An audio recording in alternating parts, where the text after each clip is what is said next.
So guys, आज हम लेके आए हैं अक्षय कुमार के स्केच का सेकंड पार्ट। और इस वीडियो में मैं आपको बताऊंगी कैसे अच्छे से शेडिंग करनी है, कौन सी पेंसिल यूज़ करनी है और कैसे ब्लेंड करना है ताकि आपका स्केच एकदम रियलिस्टिक लग सके।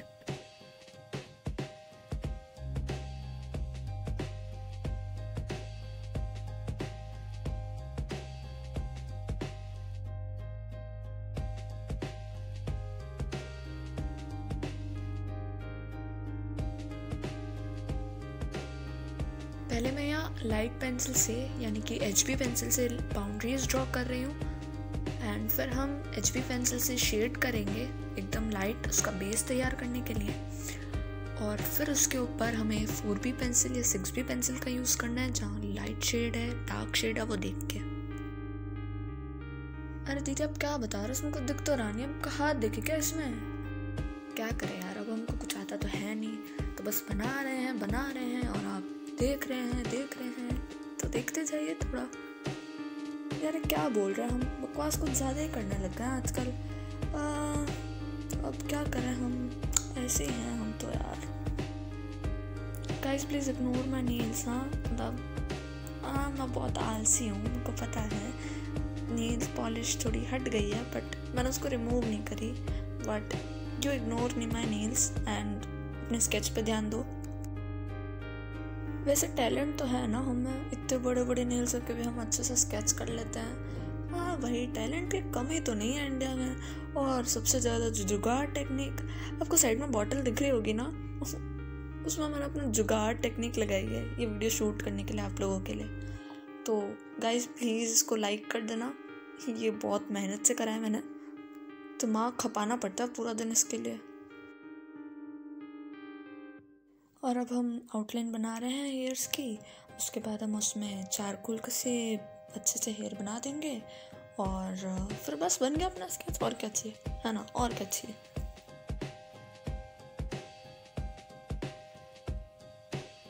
ओ भाई साहब, पेपर एक जगह रखो नहीं, अब हम मुंडे इधर इधर करके देखेंगे क्या आपका ट्यूटोरियल? क्या यार दीदी।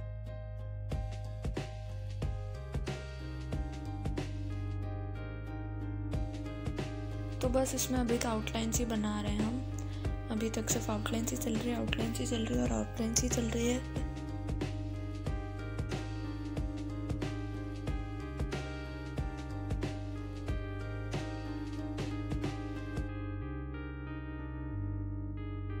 जितना बना नहीं उतना तो मिटा दिया है आपने।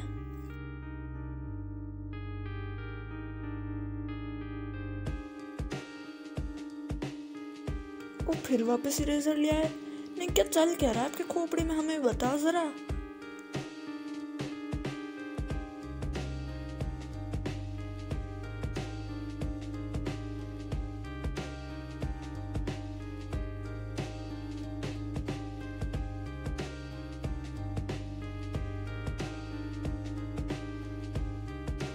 ओ पांडा, फिर वापस पेपर टेढ़ा कर लिया। क्या करें यार, हमें कुछ आता नहीं है, हमें कुछ आता ही नहीं है ना। बस बनता जा रहा है, स्केच बनता जा रहा है और अच्छा बन गया तो ठीक है। टेंशन नहीं लेने का यार, टेंशन लेना ही नहीं जिंदगी में। आई नो मैं बहुत बकवास कर रहा हूँ, सो लेट्स असाइड दिस बकवास एंड काम की बात पे आ जाते हैं। तो यहाँ पर ब्लेंडिंग स्टम्प का यूज़ करना है आपको और उसकी हेल्प से एक भी लाइनें दिखनी चाहिए आपको, पूरा ब्लेंड कर लेना अच्छे से। ब्लेंडिंग स्टम्प की जगह आप कॉटन यूज़ कर सकते हैं, ईयरबड यूज़ कर सकते हैं, टिश्यू पेपर यूज़ कर सकते हैं, ये सब कर सकते हैं। मतलब अपने पास इतना पैसा तो है नहीं ना, मतलब हमारा बाप अंबानी तो है नहीं। ओह सॉरी अंबानी जी, सॉरी। हाँ तो मैं क्या कह रही थी, हाँ तो इसकी जगह आप ये चारों चीज़ें यूज़ कर सकते हैं, तो भी आपकी ड्राइंग काफ़ी रियलिस्टिक लगने लगेगी।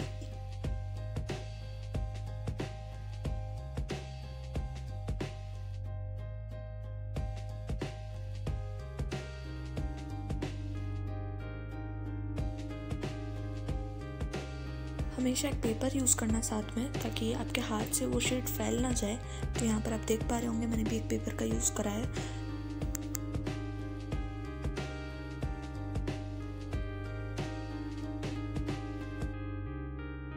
एक एक्सप्रेशंस मेन होते हैं वीडियो में, तो एक्सप्रेशंस का ध्यान रखना, हमेशा अच्छे से बनाना उसको, अच्छे से ब्लेंड करना उसको।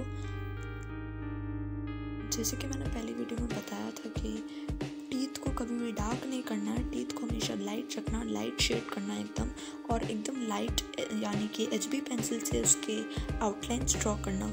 अगर आप टीथ की आउटलाइन ड्रॉ करने में डार्क शेड यूज़ करेंगे तो लोग आपका स्केच देख के कहेंगे अक्षय कुमार ने कल रात को पालक की सब्जी खाई थी।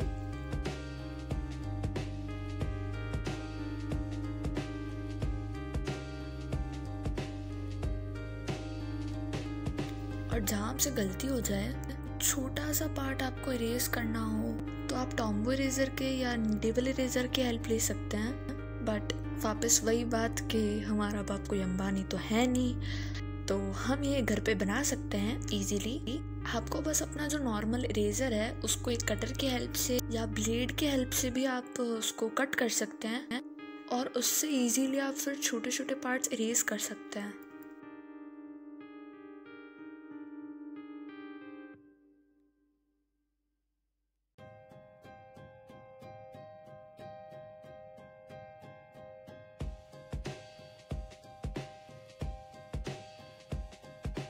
अब हमारा लाइट बेस तैयार हो गया है। अब इसको थोड़ी डार्क पेंसिल से डार्क एरियाज को शेड कर देंगे। शेडिंग हमेशा लाइट होती है, बट आप अलग अलग पेंसिल्स का यूज़ कर सकते हैं। जैसे कि शेडिंग पहले 2B पेंसिल से कर ली, उसके बाद वही लाइट शेडिंग 4B पेंसिल से जो डार्क एरियाज है उसके लिए कर ली, तो वो ज़्यादा रियलिस्टिक लगता है।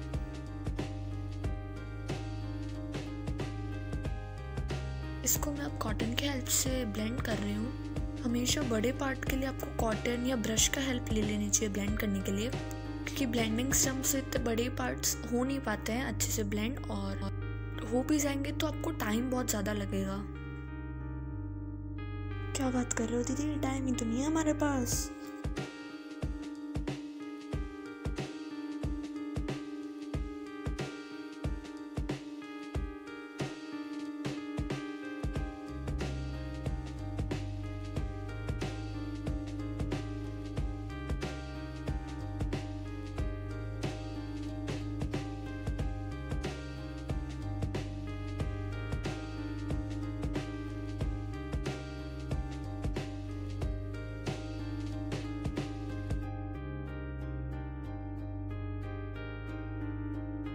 और अगर आप एक बिगिनर हो तो एकदम चीप मटेरियल्स का ही यूज़ करना, क्योंकि गाइस 21 दिन में पैसा डबल नहीं होता है।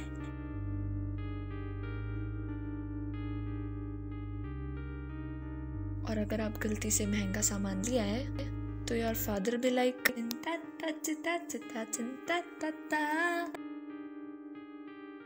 और फिर आपके मन में गाना चल रहा होगा कुछ इस प्रकार से, ओ बापू सेहत के लिए तू तो हानिकारक है, बापू सेहत के लिए तू तो हानिकारक है, हम पे थोड़ी दया तो कर हम नन्हे बालक हैं, हम पे थोड़ी दया तो कर हम नन्हे बालक हैं।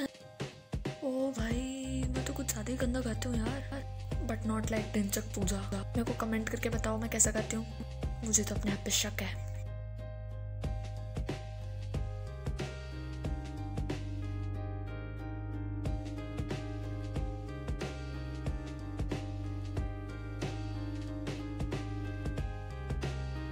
बस अब आउटलाइंस बना लो। आउटलाइंस बनाने के बाद अच्छे से इसको शेड करना है। Shading is most important.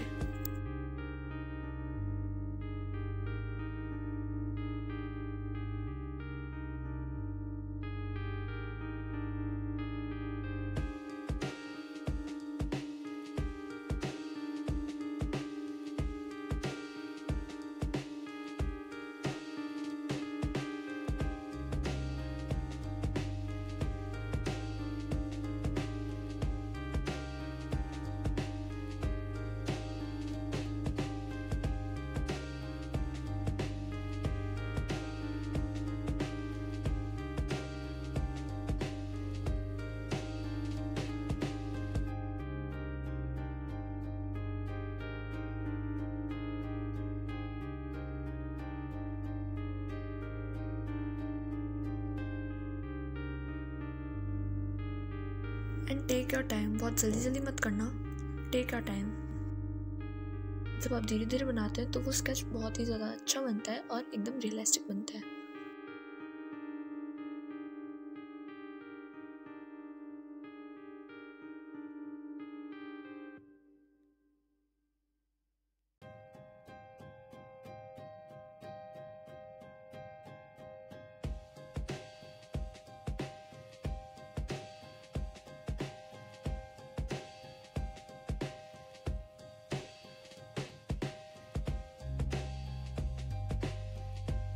यहाँ पर भी उसी टेक्निक का यूज़ करेंगे। सबसे पहले बेस तैयार करेंगे एकदम HB पेंसिल से एकदम लाइट शेडिंग करके,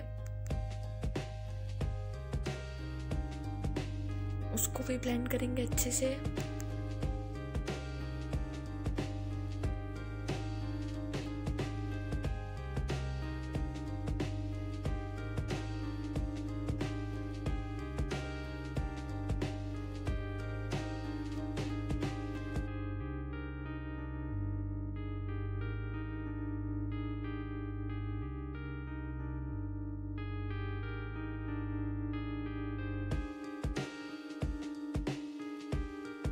अगर आपका पिक क्लियर नहीं है तो आप रेमिनी का यूज़ कर सकते हैं। रेमिनी एक ऐप है जिसका लिंक मैं आपको डिस्क्रिप्शन में दे दूँगी।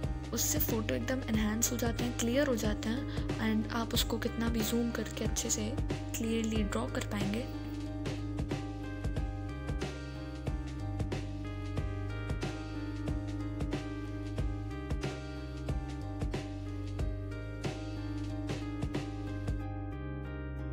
इस वीडियो को कंप्लीट देखना, आपको पूरा समझ आ जाएगा कैसे बनाना है और क्या क्या टिप्स हैं और क्या चीज़ एक बिगनर को नहीं करनी चाहिए।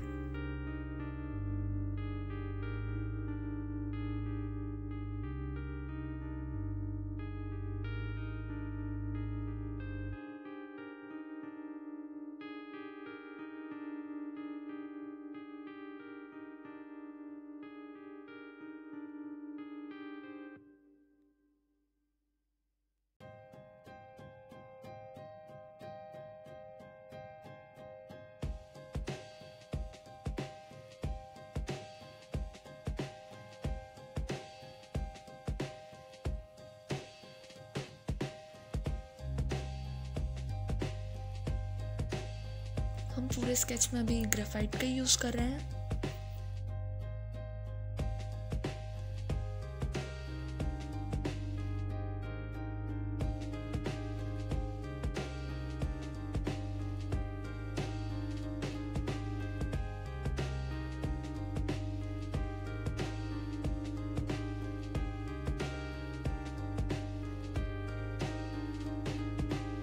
For dark shading you can use 8B pencil here.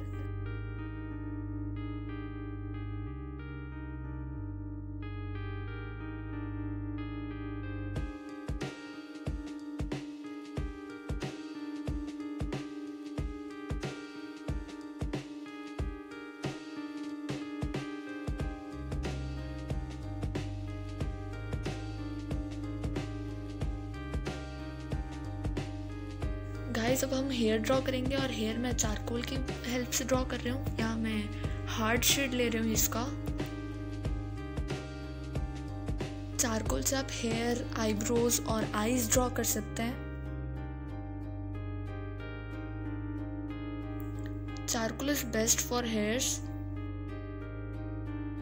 एकदम डार्क लुक आता है उससे और एकदम रियलिस्टिक लुक आता है।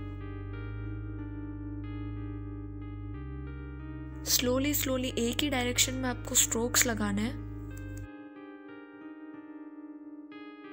आप रेफरेंस फोटो के थ्रू इसको देख के अच्छे से एक ही डायरेक्शन में स्ट्रोक्स लगाना। फिर आप इसको अच्छे से बना पाएंगे। जिस डायरेक्शन में हेयर्स है उसी डायरेक्शन में आपको बनाना है। आप रेफरेंस फोटो को अच्छे से देख के और अच्छे से ड्रॉ करिएगा।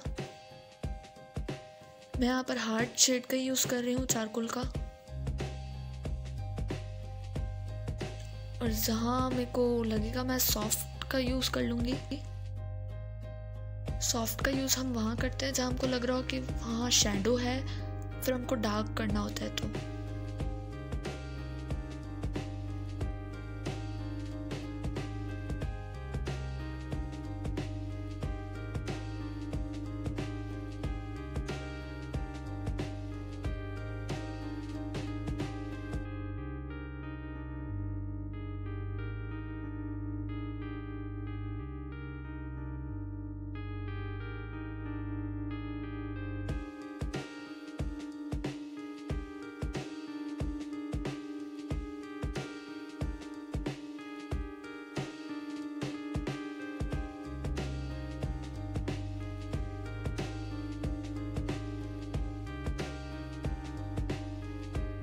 अब मेरे को राइट में थोड़ा डार्क शेड चाहिए, तो मैं सॉफ्ट का यूज़ कर रही हूँ, सॉफ्ट चारकोल का बेसिकली।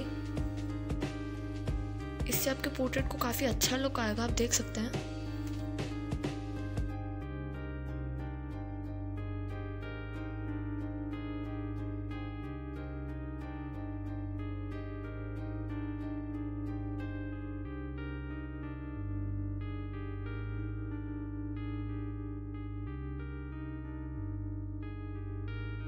इसको ब्लेंड करना बिल्कुल मत भूलिएगा गाइस, ब्लेंड करना बहुत इम्पोर्टेंट है अपने स्केच में।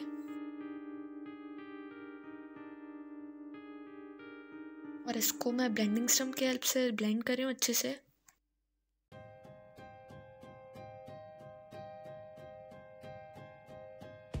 यहाँ पर फोरहेड पे भी कुछ हेयर्स होते हैं, तो आप रियलिस्टिक बनाने के लिए उसको भी थोड़ा थोड़ा लगा सकते हैं अपने स्ट्रोक्स,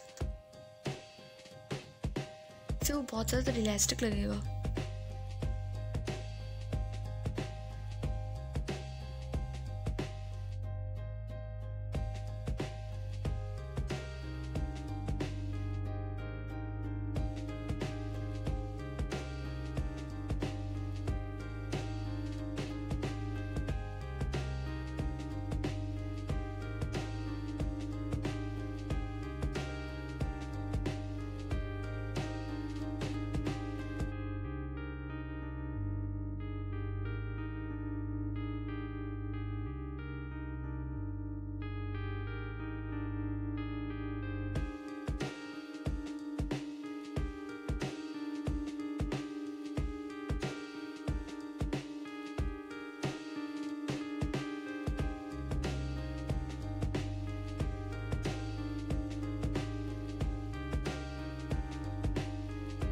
तो हेयर हो चुके हैं हमारे कंप्लीट।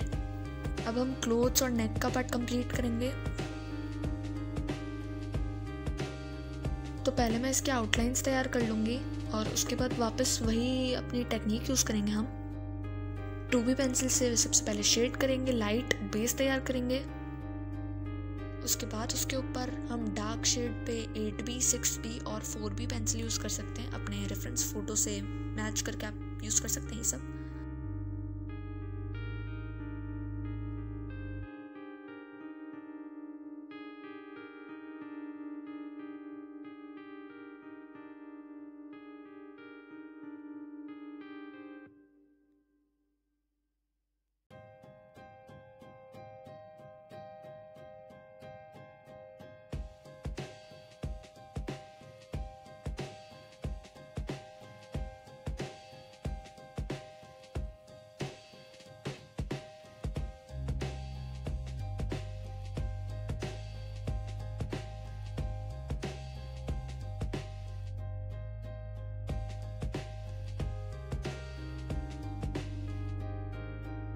इसको भी ब्लेंड कर लेंगे फिर।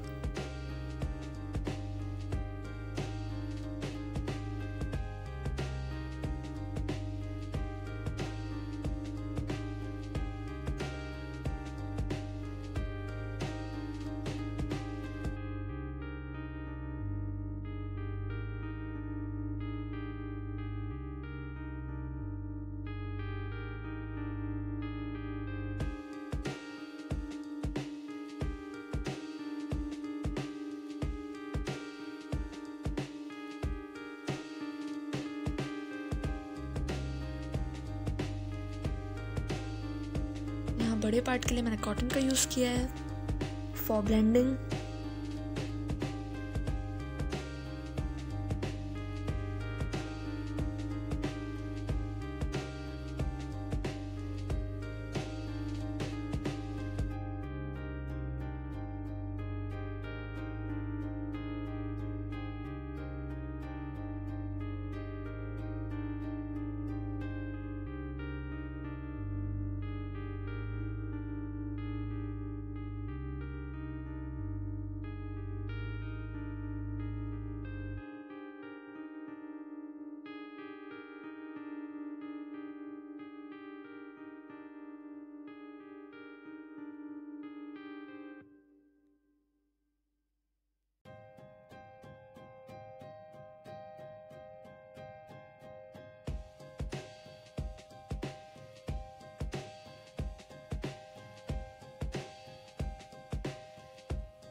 अगर आपको लगता है आपको चारकोल का यूज़ करना है नीचे डार्क शेडिंग के लिए तो वो भी आप कर सकते हैं। मैं यहाँ ग्रेफाइट ही यूज़ कर रही हूँ।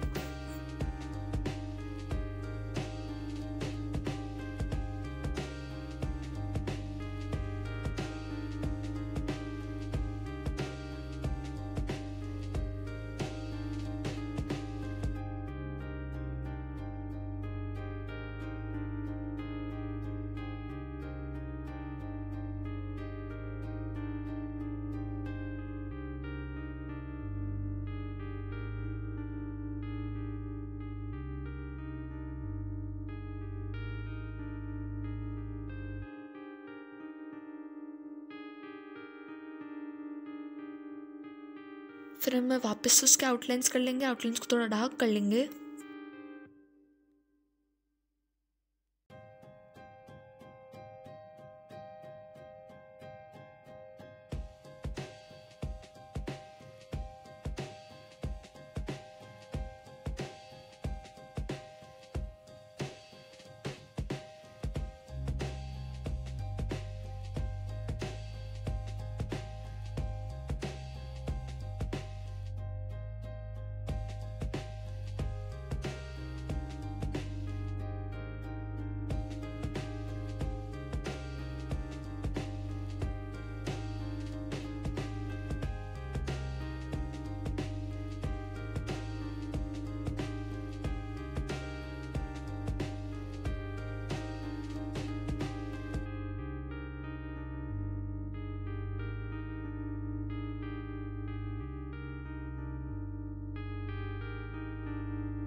सो इसी के साथ हमारा स्केच कंप्लीट होता है और आपसे मिलेंगे अब अगली वीडियो में। सो बाय बाय।